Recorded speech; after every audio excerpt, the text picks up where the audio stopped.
설 연휴 기간 전남 지역 곳곳에서 화재가 잇따랐습니다. 역대급 한파와 폭설에 눈길 사고도 속출했습니다.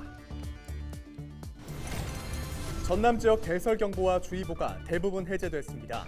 하지만 최저 영하 14도의 한파가 지속되고 있어 각별한 주의가 필요합니다.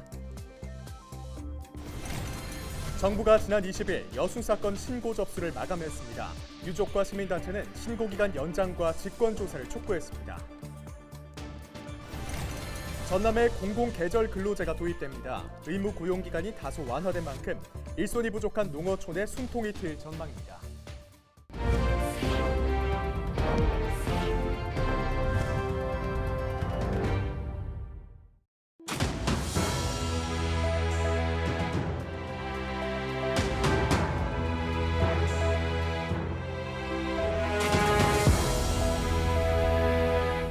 여러분 안녕하십니까?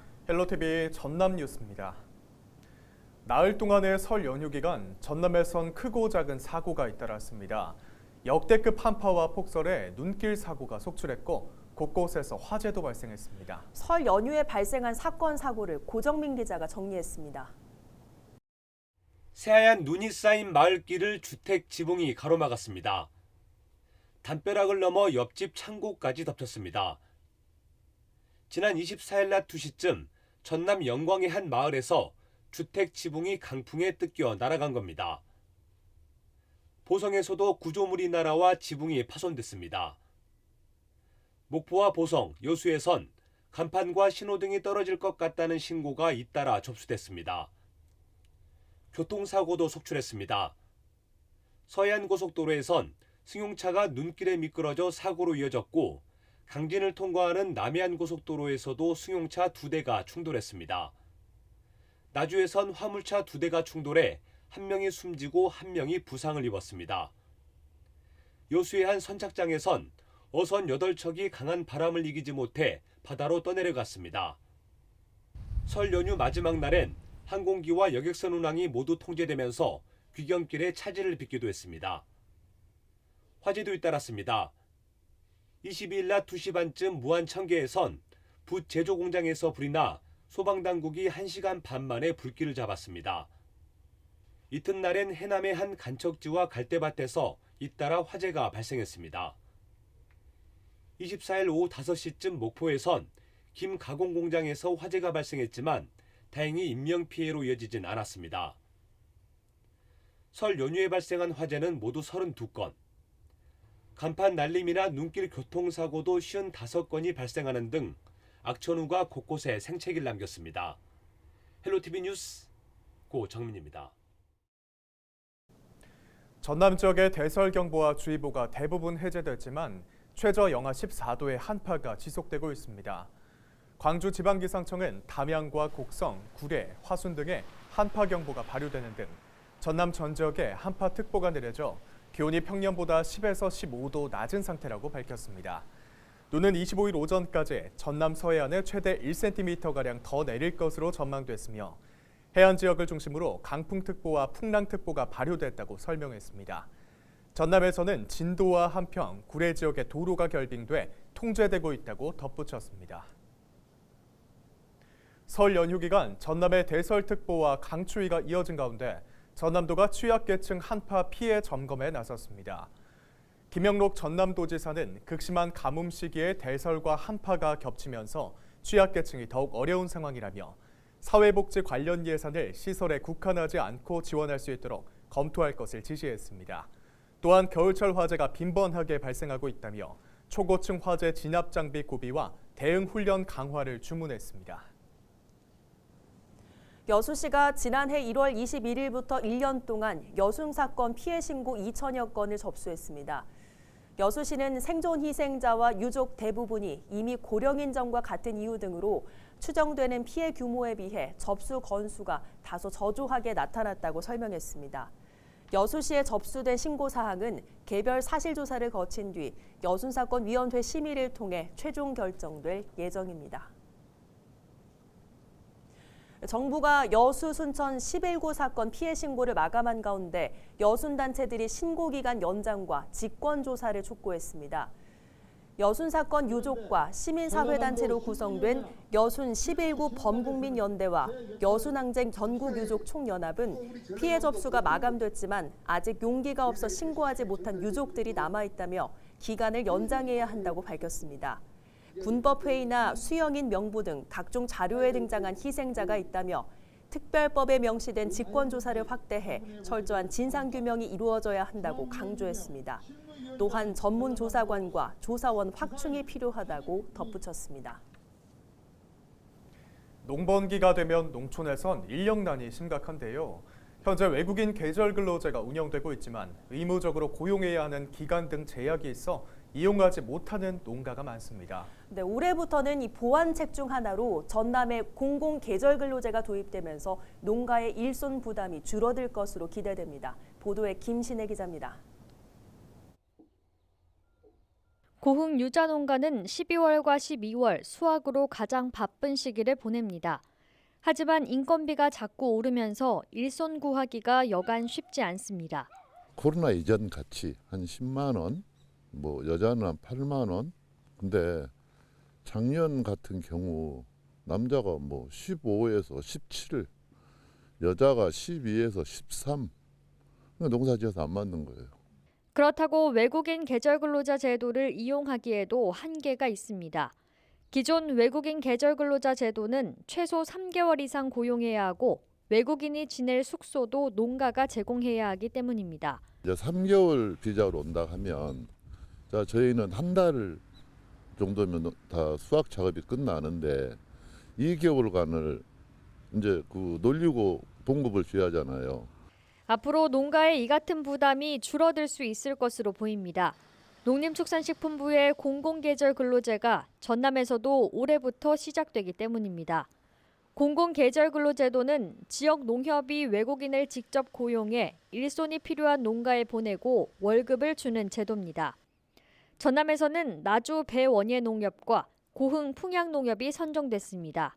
1개월 미만 하루 단위 농작업이 많은 고령농가, 소규모 영세농가의 농촌 인력 확보에 큰 도움이 되었으면 하는 바람입니다. 지자체가 직접 인력 수급을 조절할 수 있어 천정부지로 오르는 인건비도 어느 정도 잡을 수 있을 것으로 기대됩니다. 전남도는 3, 4월 본격 농번기를 앞두고 농협과 구체적인 방식을 논의하며 외국인 입국 절차를 준비 중이라고 밝혔습니다.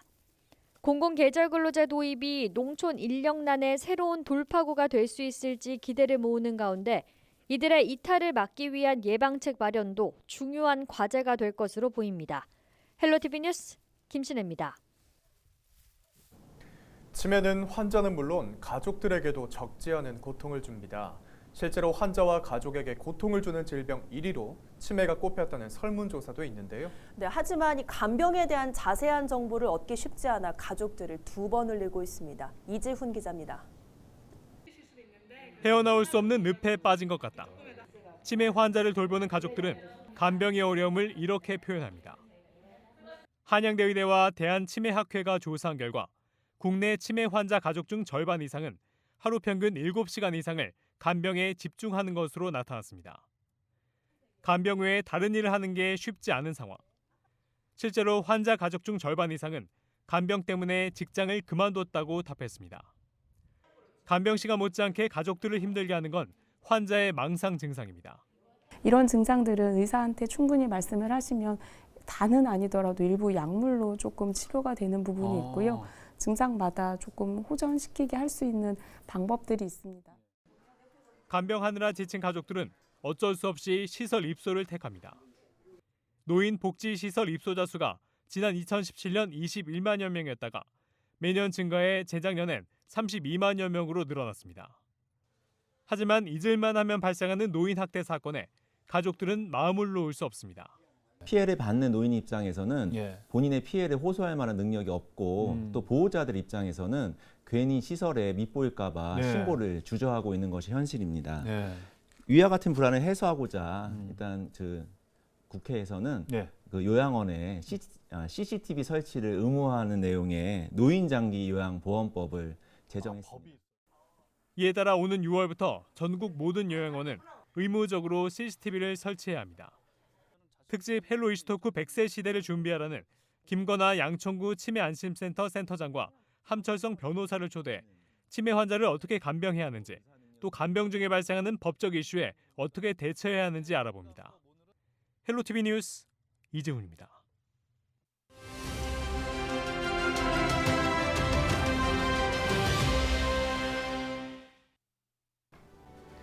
지난 16일 한국인 최초 무보급 단독으로 남극점 도달에 성공한 산악인 김영미 대장. 세계에서 여성으로는 11번째이자 아시아 여성으로는 최초로 보급 없이 남극점에 도달했습니다. 51일 동안 1000km가 넘는 거리에서 100kg이 넘는 무거운 썰매를 홀로 끌었는데요. 영하 20도에서 30도의 혹한 속을 좋은 사람들, 따뜻한 사람들을 생각하며 걸었다고 합니다.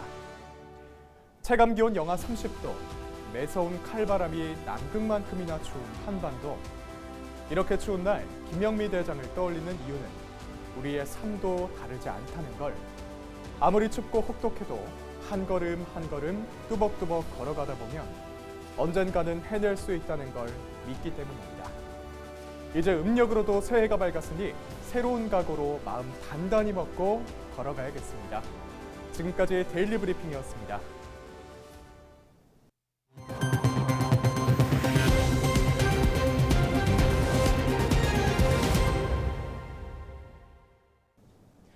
목포의 한 오피스텔에서 불이 나 소방당국이 진화에 나섰습니다. 25일 낮 1시 40분쯤 목포시 오감동에 있는 오피스텔 5층에서 불이 나 소방대원들이 40여 분 만에 화재를 진압했습니다. 이 불로 한 명이 화상을 입고 병원으로 이송됐습니다. 소방당국은 정확한 화재 원인을 조사하고 있습니다. 영암군 민속씨름단의 김민재 선수가 24일 열린 설날 장사 씨름대회에서 백두장사에 올랐습니다. 장흥 회치면 출신인 김민재 선수는 4강에서 문경세제 씨름단 장성복을 물리치고 결승에 올라 문경세제 씨름단 오정민에게 승리해 백두장사를 거머쥐었습니다. 김민재는 지난해 11월 이만기 장사 이후 37년 만에 대학생 신분으로 천하장사를 차지한 바 있습니다. 전남도 여성가족정책관에 유미자 강진 부군수가 임명됐습니다. 전남도는 지난해 12월부터 여성가족정책관을 공모한 결과 5명이 응모했으며 이 가운데 유 부군수가 전문성을 갖췄고 효율적인 정책 추진이 가능하다고 판단해 임명한다고 밝혔습니다. 여성가족정책관 임기는 최초 2년을 보장받으며 최장 5년까지 연임할 수 있습니다. 공석이 된 강진 부군수에는 서순철 농업정책과장이 26일자로 전보 발령됩니다. 목포시와 신안군 단체장이 고향사랑 기부제 활성화를 위해 직접 기부를 실천하고 적극 협력하기로 다짐했습니다. 박홍률 목포시장과 박우량 신안군수는 지난 21일 각각 고향사랑 기부금 100만 원을 전달하고 상생 협력 방안을 논의했습니다. 올해 처음 시행된 고향사랑 기부제는 개인이 자신의 거주지를 제외한 다른 지방자치단체에 기부할 수 있는 제도로 연간 500만 원까지 기부가 가능합니다. 순천시가 신대지구와 조례동, 연향동에 조성된 도시 텃밭을 시민들에게 분양합니다. 순천시가 분양하는 텃밭은 신대 도시 텃밭 207구좌와 조례 도시 텃밭 40구좌, 연향 도시 텃밭 25구좌입니다. 텃밭 한 구좌당 면적은 10제곱미터이며 분양 기간은 3월부터 내년 12월까지입니다. 신청 자격은 순천 시민이며 분양료는 신대지구 7만 1,000원, 조례, 연향동은 6만 원입니다. 강진군 문화관광재단이 다음 달 2일까지 관광 콘텐츠인 조선을 만난 시간에 참여할 배우를 모집합니다. 조만간 프로젝트는 다산 정약욕을 비롯한 강진 지역의 역사적 인물을 주제로 한 문화 관광 콘텐츠로 마당극과 재현 코너 등으로 구성됐습니다. 만 14세 이상 강진 군민이라면 누구나 지원할 수 있으며 강진군 문화관광재단 누리집에서 이력서를 내려받아 이메일 또는 방문 제출에 접수하면 됩니다. 이상으로 뉴스를 마칩니다. 저희는 언제나 지역민 여러분과 함께 하겠습니다. 함께해 주신 여러분 고맙습니다.